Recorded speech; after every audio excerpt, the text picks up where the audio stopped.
Comment structurer la formation sur les métiers du secteur informel pour améliorer les compétences des acteurs de ce secteur et offrir ainsi aux jeunes des voies vers des emplois décents et plus productifs? C'est la question à laquelle le Fonds malgache de formation professionnelle et ses partenaires cherchent à répondre avec le programme de formalisation de la formation dans le secteur informel.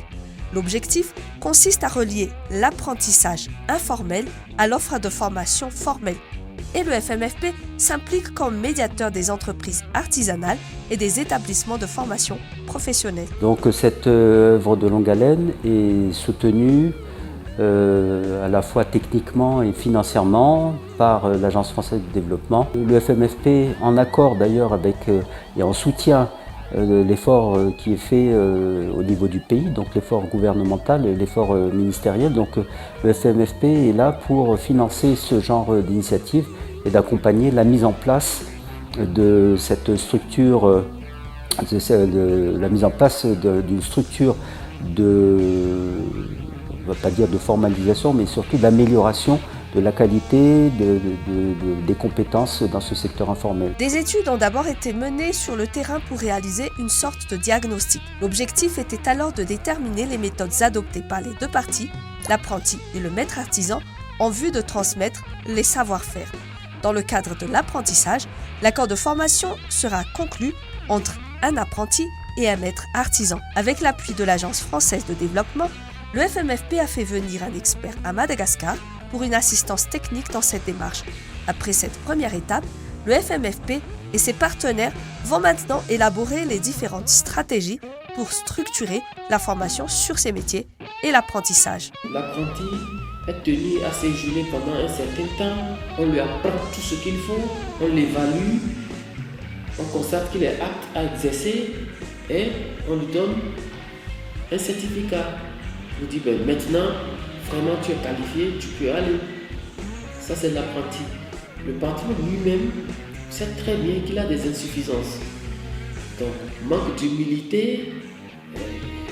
Ceux qui ont d'humilité vont chez un ami, un collègue, un parent pour dire mais écoute, j'ai vu que chez toi tu fais telle chose, est-ce que tu peux me l'apprendre?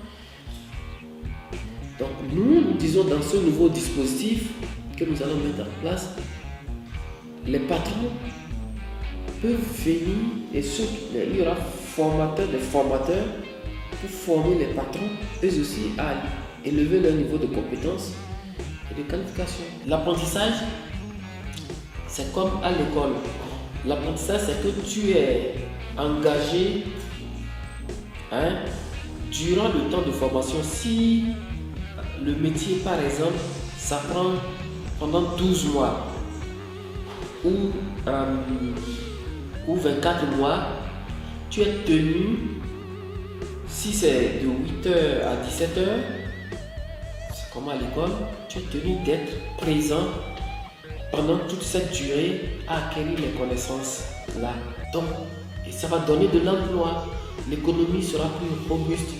Les pays qui se développent aujourd'hui en Asie du Sud-Est, la Corée du Sud, Singapour et autres, et même en Europe, l'Allemagne, la Suisse, la France et d'autres pays, au Canada, aux États-Unis, il y a l'apprentissage.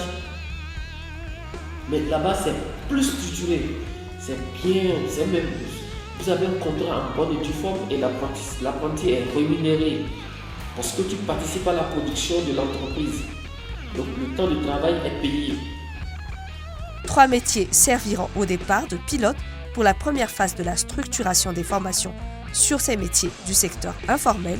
L'objectif est bien sûr de créer des référentiels pour les 164 métiers manuels répertoriés par l'ancien ministère de l'Artisanat.